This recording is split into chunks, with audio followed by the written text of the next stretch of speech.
Familiar ka ba sa aksi noon kung saan naglalaro ka habang kumikita? Well, I'll introduce you to something new today, Seal M, kung saan naglalaro ka habang kumikita ka.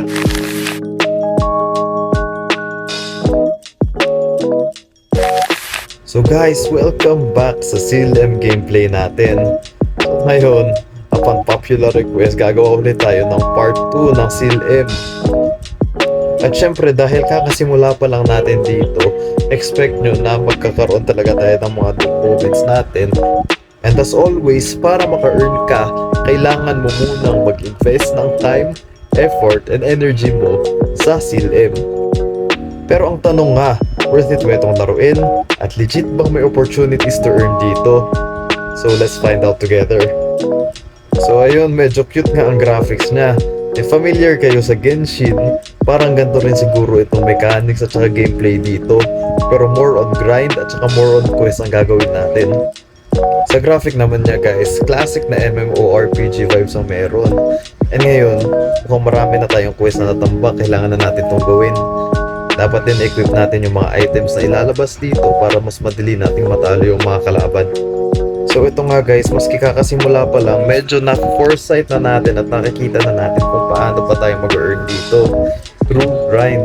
So marami-raming grind talaga ang gagawin natin at saka marami tayong kailangan magawang quest para magkaroon tayo ng mga items dito na mga special at saka limited edition at maibenta natin sa store.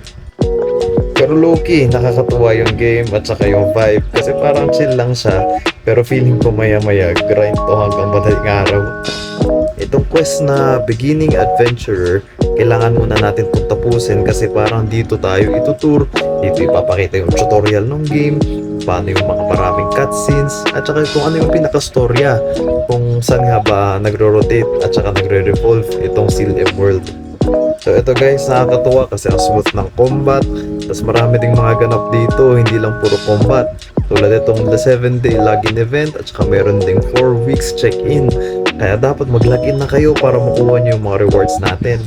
Try natin 1 week tuloy-tuloy tayong maglaro para makuha natin itong mga rewards. Also guys, hindi lang yun na meron ding playtime events, relay mission, enhancement mission, dimensional rift quest, exchange events at saka mga ruby charge. So hindi lang tayo puro grind dito, pero marami din tayo mga events na pwedeng salihan para mas maging enjoyable yung game. Next, i-check natin yung equipment natin kung ano nga ba.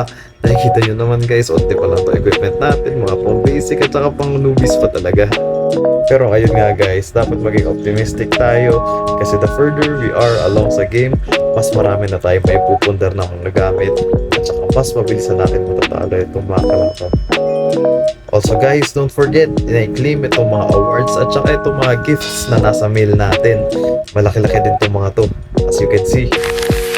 Also guys, sino ang na-excite pag may companion kayong kasama sa game at saka mga pets? Kasi ako na-excite talaga ako pag mayroon kang pet kasi para kang naglalaro ng Tamagotchi na may inaalagaan ka.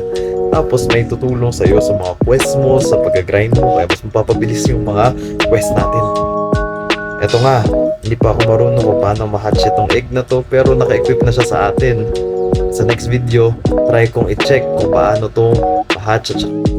Also guys, maraming players ang nagsasabi na habang naglalaro ka ng Seal M, may opportunities ka rin dito maka-earn through events. Kaya abang-abangan natin itong mga nakapost, especially sa webpage nila. Sa trading, grinding valuable items at saka in-game economy.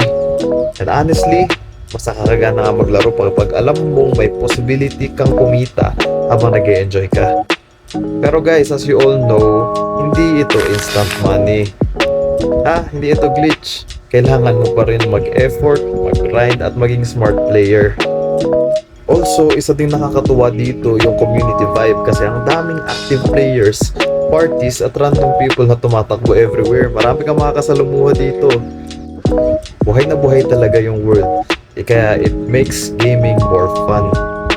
Okay, real talk guys.